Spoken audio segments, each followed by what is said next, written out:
You ever think people are just like, what are they doing? It's the middle of a Saturday afternoon, and they've just randomly decided to jump on air. Yeah, no, it's kind of like promo. Yeah, it's kind of like one of our pop-up shows. That's what we call it. It's a pop-up show. Because we like pop up. We like pop. Okay, yeah, and I actually just repeated what you said, which just makes me even worse. But yeah, just a pop-up show here to talk about, I guess, NBA Finals in review, the NBA season, a little bit of the NBA season. Of course, the Lakers got a new coach, things like that, etc. Just a quick glimpse of what happened this past year in the NBA. I know we're a little late to the party. Everybody else has pretty much done something, but we wanted to wait and let everybody else get theirs out before the show. I mean, this is the one everybody would be waiting on, Right, right. We'll shout out to JB, though. I know he did one recently. Yes, I checked it while I was, at the beach drinking margaritas and catching a tan. Drinking margaritas. Must be nice. Must be nice. Yes. Shout out to JB. But yeah, we just want to take a time out for up there. And there goes our boy, Big Mike. Go Lakers. We will be touching on the Lakers situation too in a minute. But yes. It's kind of funny when you come to the end of a season, you look back and it's like the best team with the best record won the finals. Does that make it like, oh, this was like boring or inevitable? Or it just is like the East kind of just went according to schedule and the West was all chaotic and Boston just said, hey, we're the best team and here we go. I kind of feel like Boston just kind of, and correct me if I'm wrong, but they just kind of flew in under the radar because nobody was really paying a lot of attention to Boston. And they prior to the finals, I think they only lost like 2 games prior to the finals. So they had, and it wasn't their fault. They played some good teams, but some of those teams were without some of their stars, and they just kind of went by, pretty much dominated their competition, made it to the finals. And I think a lot of the attention was on the West because people, including myself, I said whoever wins the West is going to win the finals. Because I felt like at the time, it was going to be the Nuggets and Boston. Obviously, the Nuggets didn't make it, but I felt like the Nuggets would have matched up well with Boston, roster to roster, and they would have beat Boston. But, it turned out it was the Dallas Mavericks. Unfortunately, they suffered a gentleman's sweep to Boston. And obviously, we're going to get into that in a second. Yeah. And that's kind of how it was. It feels like Boston was like the more boring story. So we went chasing other stories. The Thunder are young. Can they get this done? Can Denver, repeat? And against the Timberwolves series, Luka and Kyrie are the best offensive backcourt ever. And meanwhile, you had Boston over here, who has been one of the most consistent teams over the last 7-8 years. Like you can almost pencil them in for a conference final, Eastern Conference Finals at the very least. Couple finals losses, a couple finals appearances as well. Yeah. And then they only got better in the last couple off seasons, Yep. And the Drew Holiday thing just ends up being big. And it's kind of like when Dallas played the Timberwolves, it was, all right, here's a switch here. All of a sudden, Luka is getting guarded by Gobert. It's terrible. And Boston was like, we don't have those problems. Okay, so, Jaylen Brown's on you. You get a switch. Okay, well, there's Tatum. Oh, there's a switch. There's Derek White. Oh, there's another switch. There's Drew Holiday. It's like, you're not, Luka. And Luka still did Luka things. But Boston was just, and we said this when we did our preview. I was picking Dallas because I was like, I want to see a good series. And it felt like picking Boston was easy. But Boston made it look easy. They're like, look, we're the better team. We could have swept you, but we wanted to win in Boston for the series. Yeah. I feel like when you look at Boston's roster and compliments to Brad Stevens and their head guys and the guys in the suits. I mean, they just put together and constructed a really, really good roster made up of 5 guys. Which by the way, Raj, to your point right there, do you think Brad Stevens was like, I don't feel like coaching, but I really want to put this together. I'm gonna quit. Yeah, he might have did that. He's like, coaching is stressful, and if we don't win the finals, then they're gonna fire me anyway. So let me just go in the back. I'll do some of the dirty work behind the scenes, get paid for it, get all the accolades. I'm fine with that. When you just look at Boston's roster, especially at the end of the season, and of course, to the point you made about Drew Holiday, their team and their roster is just comprised with a bunch of unselfish guys. Yeah, they got their 2 starters in Tatum and Brown, who can both give you 25, 30 a game if necessary. But then they have guys like Derek White, Drew Holiday, and Porzingis and Horford. I mean, those are 4 or 5 really good two-way play. All of them, honestly, are really, really both two-way players. Yep. And you can't even count Porzingis because he was hurt most of the time. But everybody else was hurt most of the season. Yeah, but I'm thinking about like the game 1 of the finals. I mean, he came out here swinging. He had 20-something points, had a few blocks in there. He was playing both ends of the floor. Derek White, same thing. Drew Holiday, again, we've talked about Drew Holiday a million times. I think he's one of Herb's more underrated favorite point guards in the league. Yeah. Hell of a defensive player. He's somebody who can get you 12 to 20 a game. It just depends on how he's feeling. But his defense is just huge for the Celtics. And then it capitalizes everything with they top it off with their 2 stars, in Tatum and Brown, who are both excellent two-way players. We saw Jaylen Brown play good defense on Luka, kind of kept him contained throughout the series. Luka's still going to eat. Luka's still going to get his points, but they did a good job defending him in the finals. And making him work. I think they just making him work for it, making him irritated. And I think it was after Game 3 when all the criticism came out for Luka, and they were like, "Listen, dude, you got to stop crying so much. Stop whining after every little foul. Get back on defense. Help your team." And I think he kind of listened to that because obviously Game 4, Dallas blew him out. But I think I kind of feel like halfway through that game, Boston's like, "Look, we're not going to come back. We're in Dallas. Listen, let's pull the start. Let's just go ahead and chill. We'll take an L, whether it's by 40, 50 points. We'll take the L. We'll end it Monday night in Boston." That's what they did. Kyrie had a really rough Game 4 was one of the most lackluster efforts I've ever seen from Boston. There was a clear "we're going to get you in Game 5" vibe to that one. It was. I was hoping that they would kind of fight and come back from like 20-something down, but they were like, we're not going to do that. I think Missoula was like, it's okay. We can give up 1. It's not going to kill us.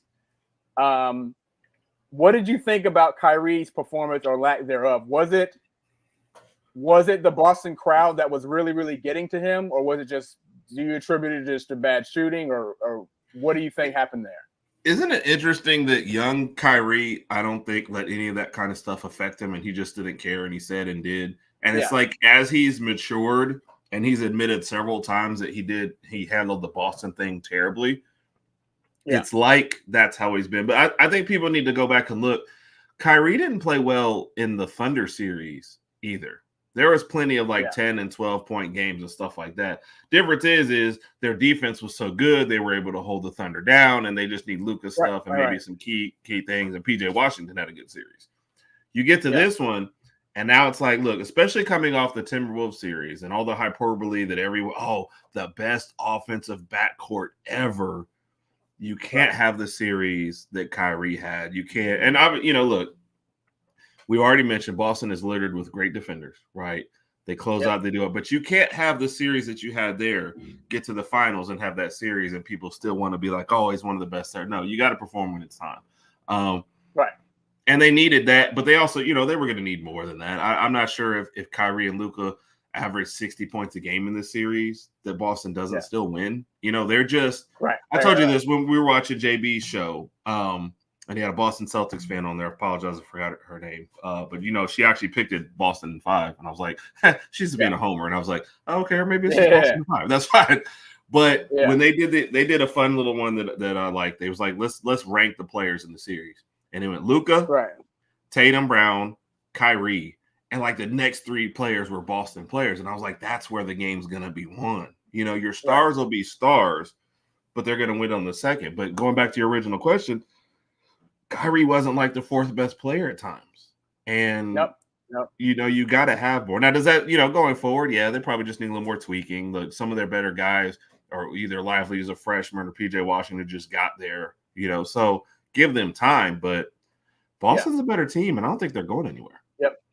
I don't think so either. I mean, right after the finals was over, maybe even Game 4, Game 5, I looked at Boston. I was like, if they can kind of keep these guys together for a few more seasons, I know Tatum and Brown are under contract or whatever the case may be, so they'll have them for a little bit because Jalen signed the Supermax, 4 or 5 year, $2 billion contract. For one next, So and I mean, with them winning a championship, you got to give them his money, pay him. They proved it. You got to keep your young core together.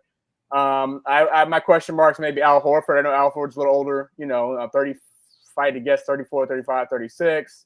Maybe he goes out on top. 39. maybe he goes out on top and just says, you know what, I've been playing for a while. I'm still healthy.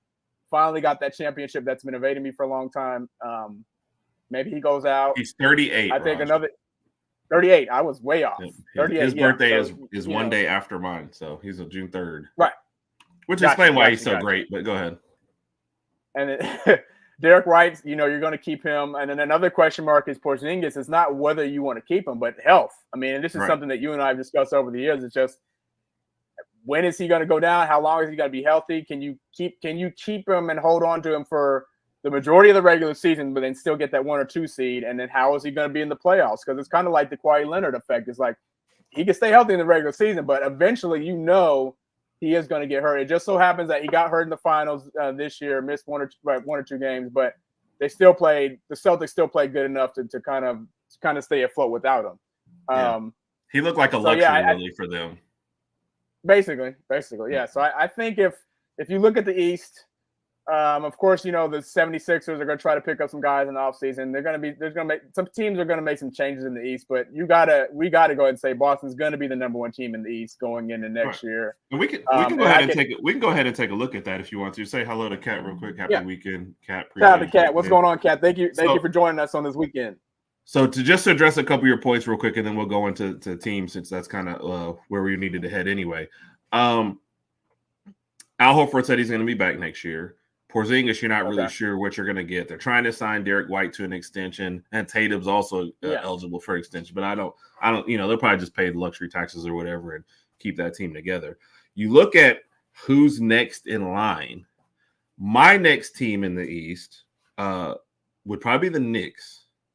But I feel like they need another scorer. And we actually talked with that. One of our good buddies, Mr. U, is a Knicks fan. Shout out to Mr. U. I'm not a Randall fan.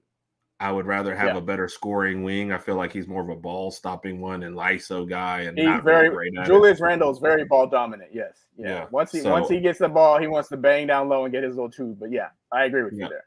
Yeah. But if Randall is back next year, I'm picking Boston over that team. Yeah.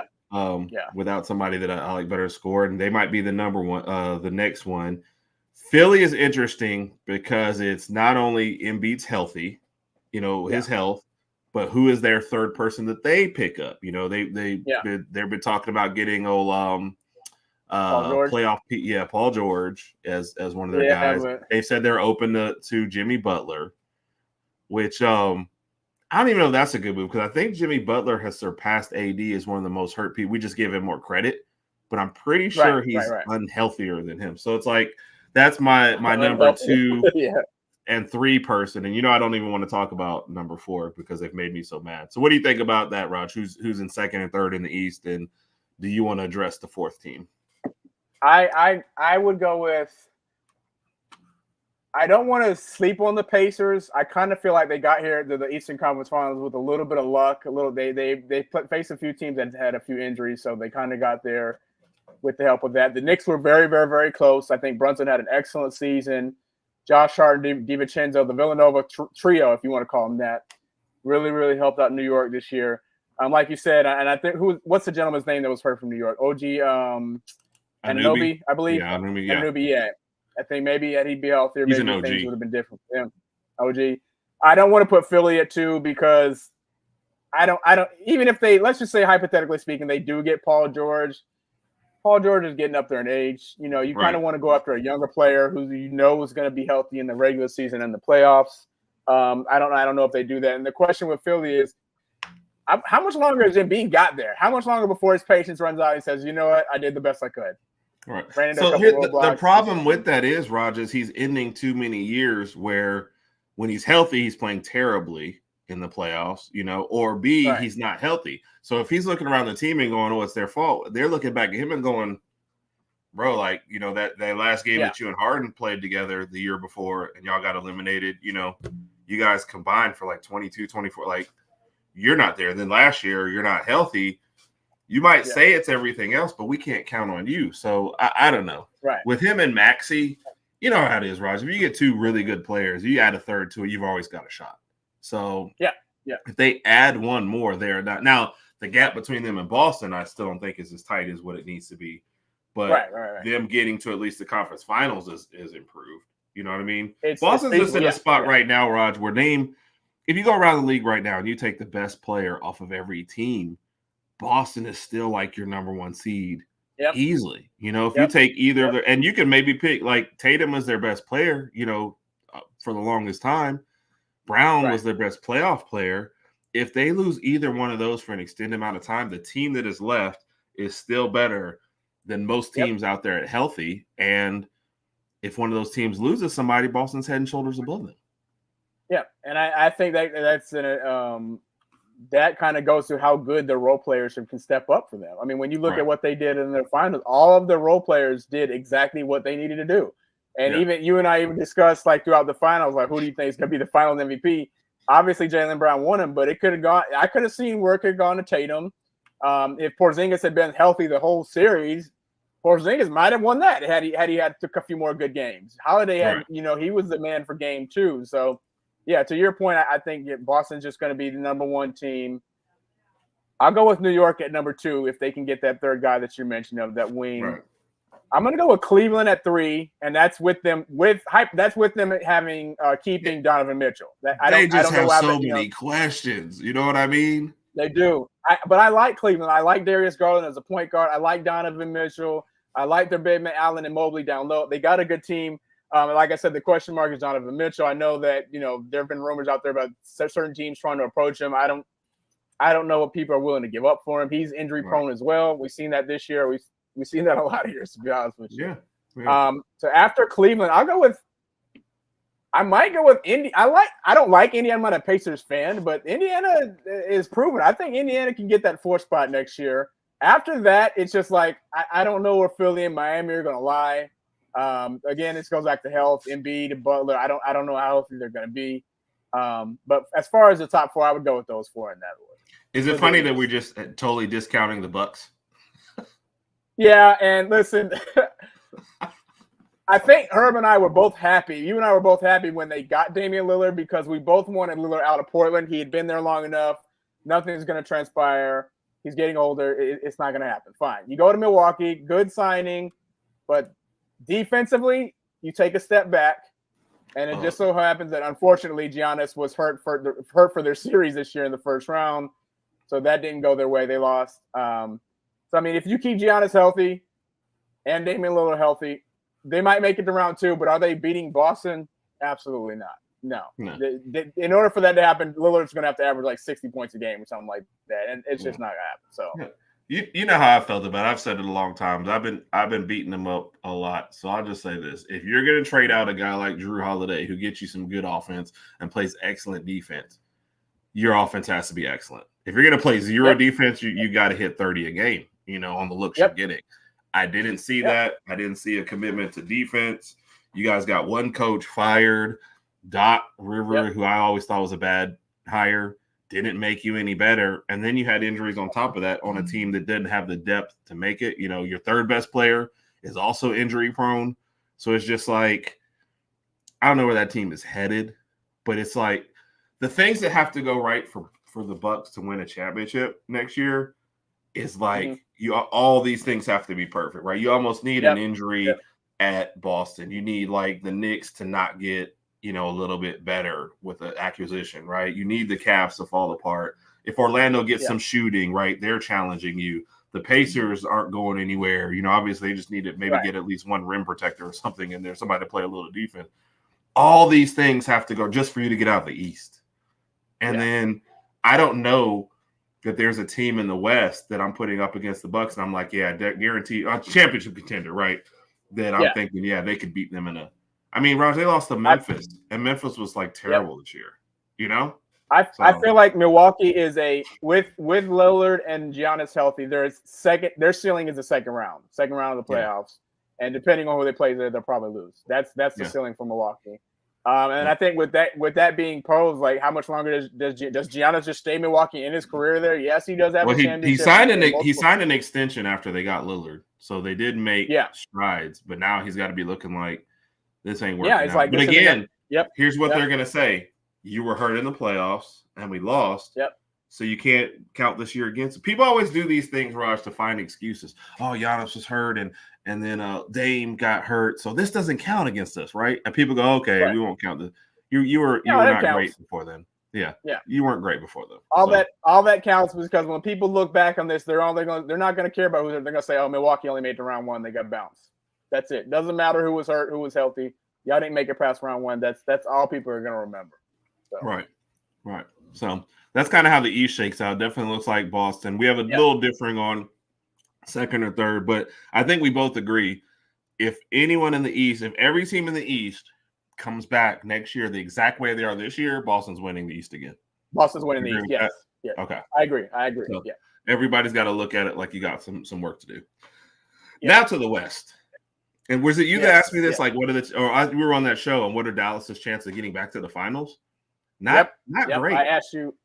If Dallas went to the East, I would say, man, they could probably be the second best team. I think they have a great chance of getting the Eastern Conference Finals. And then it just depends if they get Boston again. Is it the Knicks who plays defense? Like, you know what I mean? It'd be something. In the West, there's so many things that happen. The Thunder have already started making moves to get a little bit better. Yeah, Thunder just picked up Alex Caruso. Yeah, I almost forgot. And they got him for, all they did was just trade with Josh Giddey. So they really didn't lose much because Giddey wasn't, ever since that he wasn't very giddy after being benched.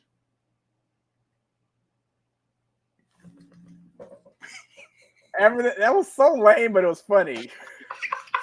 After that situation came out with him taking the photos, blah, blah, blah, blah, Josh Giddey just wasn't the same player. His production wasn't the same. He got benched. And I think that OKC just didn't want to deal with him anymore. Trade him straight up. Well, also, let's be fair, though. His outside shot has always been terrible. Yeah. And then, for the basketball reasons for it, they just were letting him alone. He just didn't produce. But I think you're right. With a combination of those two, they're just like, we'll get Caruso. They have SGA and Chet Holmgren. Those are your two stars right there. Then you got not ISO Joe, but Isaiah Joe. I'm sorry. Then you got some other young guys that are some shooters. Is it sad? I knew who you were talking about when you said ISO Joe. I knew Isaiah. I was like, yeah. Oh wait, no, it's not ISO, but yes. So they got a nice little veteran in Caruso that will definitely help them out defensively. Now Caruso's not known for his scoring, but they don't really need that out of Caruso. He can kind of be like their Drew Holiday if you want to look at it that way. Somebody who can play extremely good defense and get you 10 to 12 a game if he needs to. So I think he's actually improved his 3-point shooting, Raj. I think he's near 40% on threes. So he's actually done better. I like the pickup just like you said, you didn't give up anything. You still have all those draft picks. I think they do need another star somewhere. They've got a solid team up and down, but it kind of showed against Dallas when they took away a whole lot of the options. You can't rely on the SGA trying to score 40 a game. And you're like your next best person. So, but I know Jalen Williams, one of the Williams brothers, has started to play better. So they've got a good core. So it's kind of like they're in that position. Do we package something together to get one more star, or do we just let the team continue to grow? So what are you gonna say?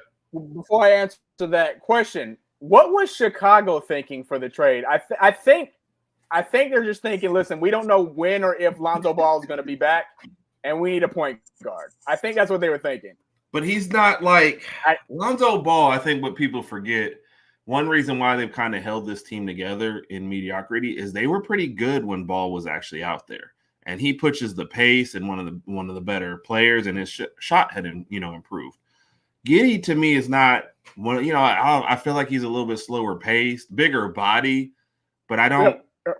It's almost just like they made a trade just to make a trade. If you get rid of Giddey and if they lose DeMar DeRozan, the Bulls are just in purgatory. They're probably going to cobble a team well enough to get into the play-in every year, never be like a lottery team, but never be great. So I don't know what they were thinking of. Maybe just get a young guy and think that they could fix him, not on that team. I don't know. That was great for the Thunder, I think. Yeah. So, I think that's for them. I think Denver is – go ahead. No, go ahead. So what was the question? Is the question the top 4 in the West? Is that what we're – we're okay. I'll say for me, top 4, I'm going to go back with Denver. Right. Obviously, we all know I'm a LeBron fan. I'll get into that in a little bit. I didn't know you were a LeBron fan. I'm going to go with Denver. You never I picked Denver to win the West. I picked Denver to win the West this year. I think as long as they come back and bring the same team back next year, I think they'll be all right and they'll win the West. Right. Number 2, I'm gonna go with Minnesota. I really like Minnesota. I think I know they found their dog in their superstar in Anthony Edwards. Cat played well, shot the ball from 3. In one of those series, he didn't play well. Yeah. Huge 6-man of the year. Nas Reed played huge for them in the playoffs. And their defensive star, Herb, help me out. Young guy. McDaniel. Jay McDaniels. Yeah. Your defensive star in McDaniels. I think I'm going to go with Minnesota at number 2. So, Raj, number 3, before you move past Minnesota, they have to solve the Cat question. You know, are they going to move off him for a more consistent superstar? Can they count on him? And this team is currently constructed. It's like a huge, huge question here. I think you got to bring him back. He did have a rough. He wasn't consistent in the playoffs, unfortunately for them. But I think you got to bring him back and take another chance at it. I just feel like when you make these type of decisions, it's like, who are you going to go out for and get for him, or in order to replace that? And is it really going to help? And is it going to work and prove effective in year 1? You know what you got out of Cat. Yes, he had a rough series. A lot of players have a rough series. Just go with him next year, and I think Minnesota will be all right. Now, are they going to make it to the Western Conference Finals? Obviously, I'm picking Denver, so I would say Denver's going to take that, and Denver and Boston in the finals. But I'll say, going back to the question, I'm going to say Denver 1, Minnesota 2, 3, OKC. We already just talked about them. They got the young core. I think they have what it takes. I think they'll be there eventually. They just need to improve defensively. They did that with Caruso. So your top 3, Raj, are remaining the same. Basically, yeah. I mean, your and top, number 4, your top 3, I'm sorry. Your top 3. Number 4, yeah, you're right. Number 4, I'm going to go with my Lakers. Now, wait, stop. So Dallas just made the finals, and you're not even giving them top 4 next year. I think my Lakers are going to have a bounce back year, and I love, this is the entertainment part of this show. This is why I'm here. Dallas is going to have a good team next year. Yes. Oh wow. That's just being an insult. Come on now. Paul's a little off the wall. Well, you remember when he hit that shot against Washington, you know, when he was on Washington, he hit that game winner, and that's when he turned. This is why I'm here. Yeah, I'm like, bro, your team still sucks. Come on. Paul. And look, he's just like AD. They've both been wheeled off in wheelchairs from games too. So, like, there's a lot of parallels for this. You think I can finish, or is your comedy hour still continuing? Coming to the stage from Birmingham, Alabama, standing at 6 feet or 6'1". Thank you. Weighing in at whatever he weighs in at with his glasses and hat. Yes. Per Ragsdale. Unlike the next Lakers coach, I'm here all week.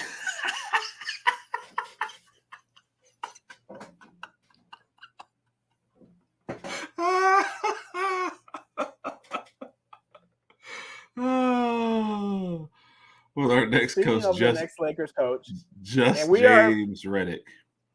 Just James. No.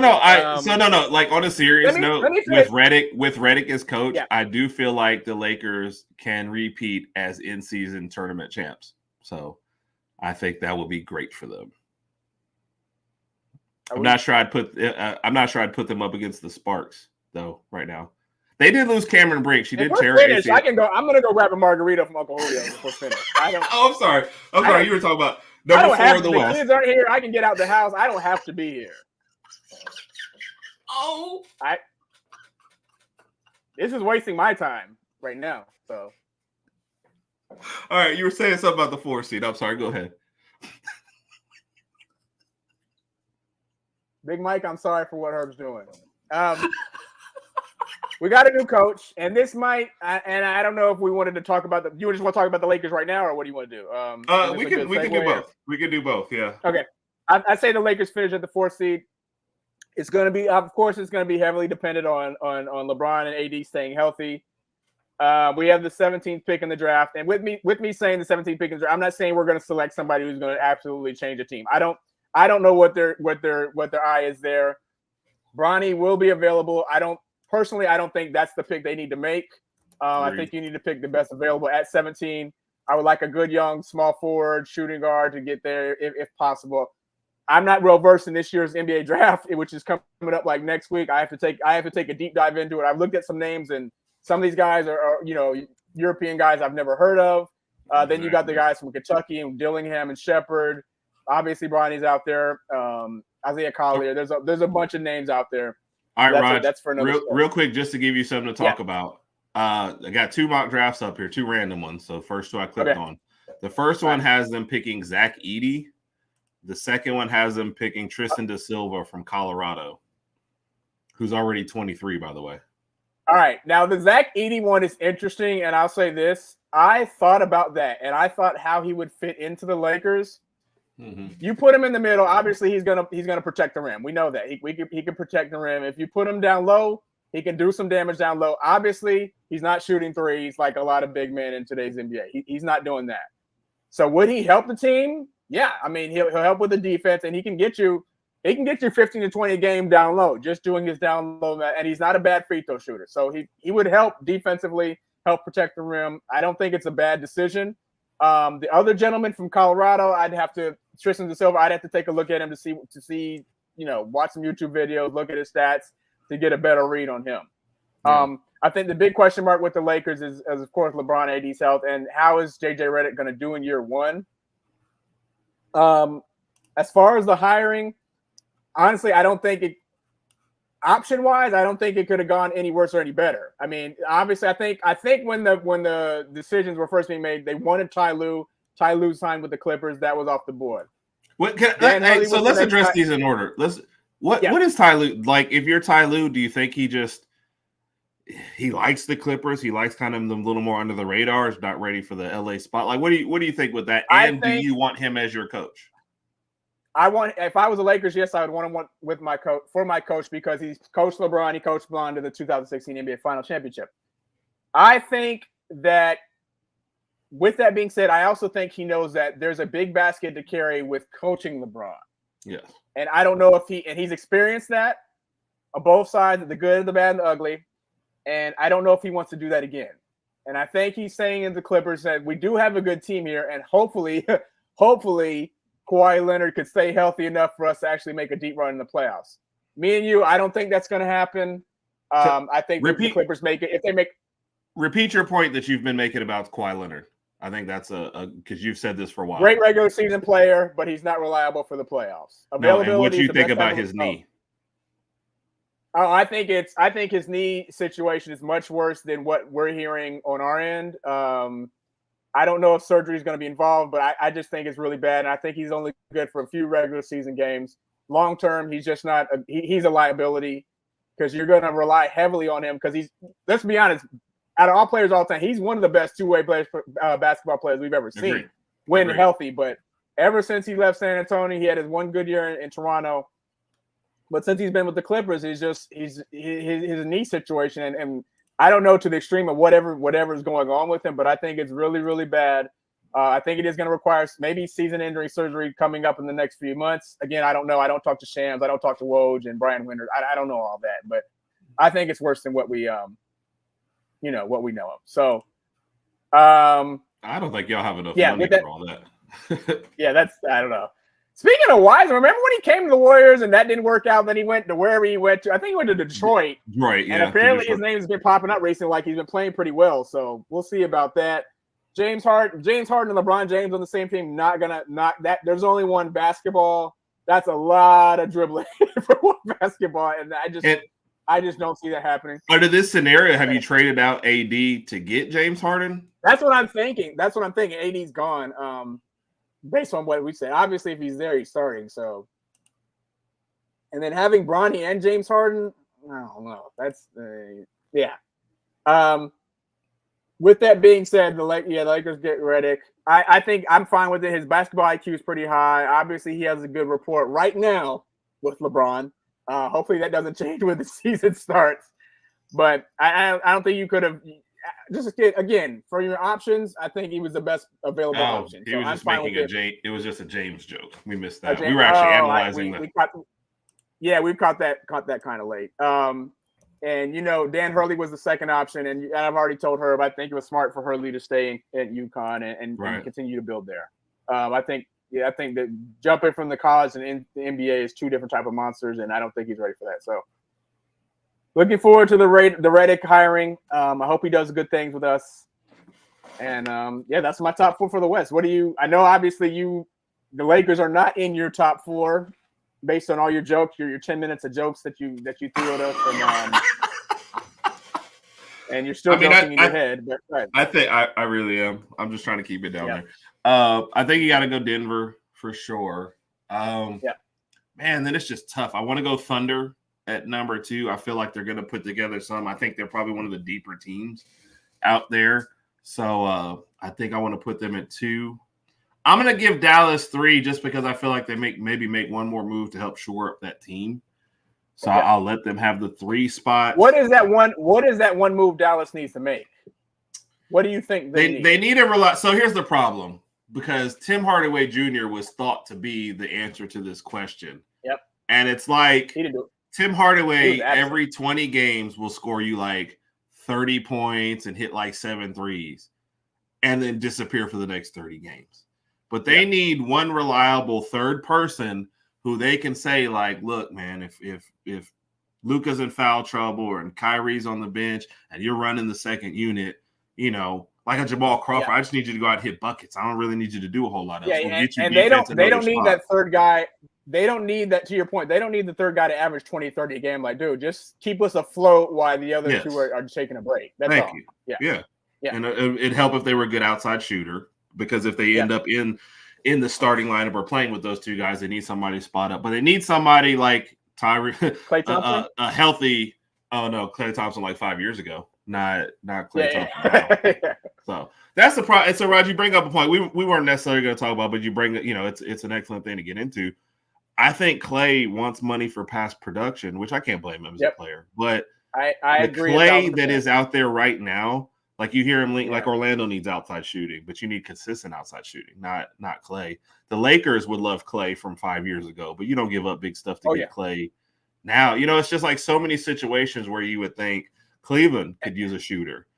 But it doesn't help that Klay's last game he was like 0 for 10. Like that's what you're going into all your interviews with. Like, oh man, what kind of Klay are we getting? To your point. So sorry to interrupt you. Go ahead. No, you're good. It's a good point. No, and it's just a good segue. It's like it seems like his days in Golden State are over because they're kind of towing the hard line. But which, by the way, the Golden State dynasty is over too as well. I don't think they're not sniffing our top 4 and maybe not our top 8. And let me throw this in there. Let her mention it was a dynasty. They went about it with my Cavs and the Warriors, LeBron several times. They did have a dynasty, whether you like the Warriors or not. They won 3 out of 4 championships. Then they won the 4th one in just 2 years ago. That was a dynasty. Yeah. Kudos to them. Kudos to their management. They won 4 total championships. Yeah. They won 3 out of 4, almost 4 in a row. They came really close to winning 4 in a row. But then they won that 4th one in 2022, and I didn't think they would be back after the 3rd one, to be honest with you. But they came back after Klay came back from the Achilles injury. So kudos to them. That was a dynasty, regardless of how you look at it. So and they lost 2 other finals in that time. So like it's not like they were just sitting around doing nuts. So no, it was a great dynasty. Who did they lose to in 2016? Is that when Toronto and Kawhi was up there and they won that one? Is that the one you're talking about? Where Klay and Kevin Durant got hurt? With that being, I know you're lying, but with that being said, I mean that is obviously that's the only reason Toronto won, and we all know that. Had KD and Klay been healthy, Toronto was not winning that series. So. Yeah, sorry for it. Now, if I'm Toronto, I'm happy, but that's it. So it's going to be interesting to see. That's a talk for another time. What happens to Steph for the rest of his career? And then I've locked in Draymond for 3 more years, and that seems like a bad idea. But that's a talk for another time.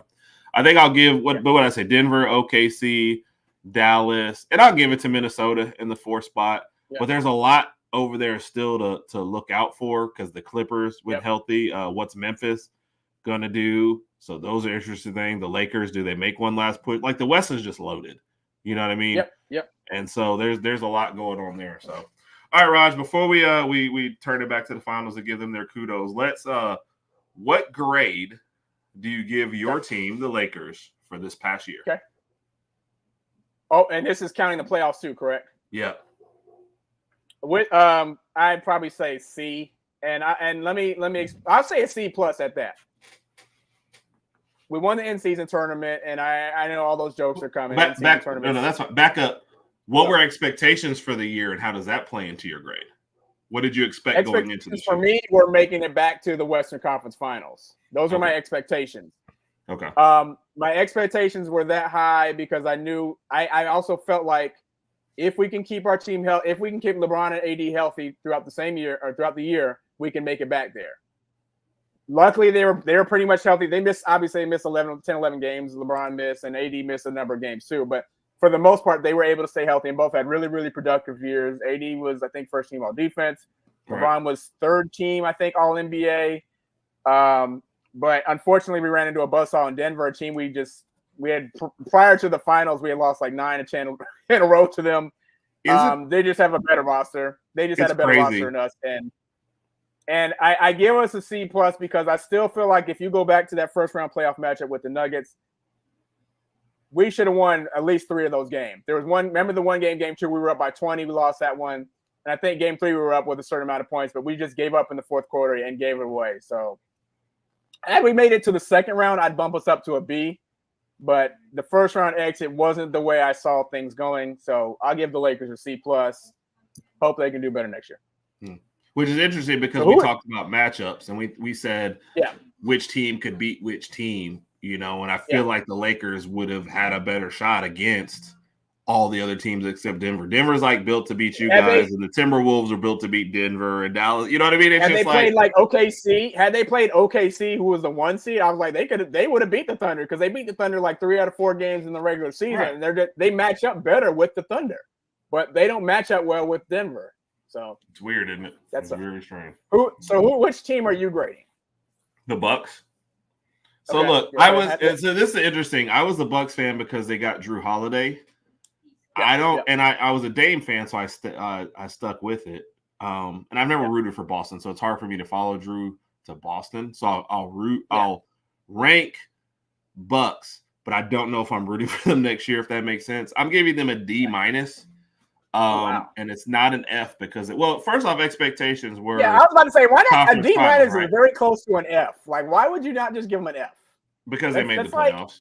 They made the playoffs and they had injuries, so they maybe couldn't get out of the first round. So that's the only reason why. All right, gotcha. So we'll give them credit for that. Because like if I said F and they came and was like, look, these guys were hurt. I marked out the F. I gave D minus. Your regular season, you had a great record and you fired your coach. You brought in a coach who doesn't make your team better. The record is bad with him. Defense improves. Record is bad. Dame, that just seemed like a disaster. It's like 1 or 2 good games you can remember from the whole year and no consistency. Even when Drew wasn't shooting well, he played great defense. If Dame ain't shooting well, he's just a traffic cone on the court. It doesn't make any sense. Yeah. So that's bad. You lose there. You've signed all these players, so you don't really have any flexibility. You might lose Beasley, which seems like a bigger pick, a bigger thing than what we're thinking about. You can't really add to anything. So you really just locked yourself in a position where the only thing you can say next year is, can we just try to play better? And that's never, you don't want a first round exit and just think, oh, let's just hope next year is better. Like, it doesn't make sense to me. So I don't know. Yeah. I know there's a lot going on behind the scenes. I know Dame was going through some personal stuff and hadn't really moved, but I got to see more out of people that you're considering superstars. And that it was just a disappointing season, So I agree. So, Raj, any final thoughts before we kind of wrap it up? I was pleased with this past season. From an entertainment perspective, entertainment value, I was okay with it. I know a lot of people don't watch the NBA nowadays because things are different. More pretty much strictly offense, no defense. Physicality of the game was a little different. I get it, but I'm still an NBA fan, and I'm always going to be an NBA fan. I was pleased with how I was okay with what the Lakers did. Wasn't happy, but I was okay with how they made it. I was okay with the season overall. Like you said, we mentioned at the top of the hour, Boston was the better team beginning of the season, and they showed it. They kudos to Tatum and Brown for getting the job done, which a lot of people didn't think they would get the job done, and a lot of people said it's time to split them up, etc. They proved everybody wrong, and they are lining up in a good chance to repeat for next year. Yeah. Congrats to them for reversing the narrative. You know, Brown had a disastrous finals 2 years ago. He came back with a vengeance. You know, Tatum, one of my problems has always been with him, his inconsistency, and sometimes he gets in his own head. Even when he wasn't shooting well, I think he was leading the team in rebounds half the time, had great assist numbers and great defense, and he just showed like nothing got to him. Congrats to their front office. I know the Porzingis thing didn't end up working out because of injury, but it was still a great grab that they didn't lose anything. The Drew Holiday pickup, which is another reason why Milwaukee gets a D-. I know they didn't trade him to Boston, but letting one of your best pieces go to one of your biggest rivals has to just hurt. So that's Drew's that they'll go see. I wasn't the problem. Like, it wasn't me. Yeah. So congrats to him. I mean, like I said, I'm a big Drew Holiday fan. Congrats to him, man. I'm happy for him. I'm glad that more people can kind of see what his greatness is. I've always said Drew is one of those, like, you don't want him to be the best player on your team, but if he can be a solid 3 or 4 for you and play big minutes, and you know, that's a guy that you want on your team. You know, we were talking about the Knicks earlier. A guy that I like on the Knicks is Josh Hart for the same reason. Like, you don't want him to be the best player on your team, but there's a guy who's going to hustle and run his butt off and be a great player for you. So just congrats to Boston, man. Yeah, I mean, they kind of ran through the playoffs and the regular season and just showed they were the best team, and they got crowned, and they totally deserved it. So, I agree, Roger. It was a good season. It was entertaining playoffs, and it's kind of just showed a lot of teams what we need to do to get there. So I'm already kind of excited for next year. I agree. No, Roger, if y'all don't win it all next year, is LeBron coming back for sure to LA? Yeah, LeBron's back. LeBron will be back. I think the real question is how many more years is he going to play? And this is something we've been asking everybody. I mean, we've all been asking ourselves this like every year, past 3 or 4 years. He's going to be 40 at the end of this year. I say he plays till he's 42. That's about 2 more seasons, I guess. And then after that, he's going to look around and say, you know what? I played with my son, either with or against my son, done everything else. Statistically, and as far as accolades are concerned, he's done everything you can. Right. It's time to hang it up. I mean, you know, one of the best of all time. Obviously, that's a debate for another day. That's it. You know, I would love for him to win another title. Obviously, I don't think he was able to maximize his chances earlier in the season. Earlier in his career, there's 2 finals. Before we go, there's 2 finals that I always go back to, in which I wish we could repeat for LeBron James, and that's the 2011 one when they lost to the Mavs, and LeBron and I'll admit, he did not have a good final series. That he just played like he did not dominate like he should have. They would have won that one. And the second one is 2015, because that's when Kevin Love was hurt, and then remember Kyrie got hurt Game 1. Game 1, yeah. And the Cavs still won 2 games in that series without those 2, basically. So had those 2 been healthy, I think the Cavs would have won 15, and that would have gave LeBron and the Cavs another ring. But hey, that's all in the past. It is what it is. That's all I got, man. I agree. No, I'm with you. I think it was good. It was a good recap. Good time to throw that in. Appreciate anybody who had a chance to come stop by and listen. We'll definitely be reposting this and getting it out there. But we wanted a chance to talk a little NBA. Our next show is coming up Tuesday night. We're talking some Notre Dame. Yes. So the series has gone well. We've done LSU, Oklahoma, and Oregon. So Notre Dame up next. So looking forward to that one. So folks, hope everybody has a wonderful, wonderful night, evening. Don't drink too much tonight. Have a great day. And it is NBA, but we are still always Roll Tide. Roll Tide.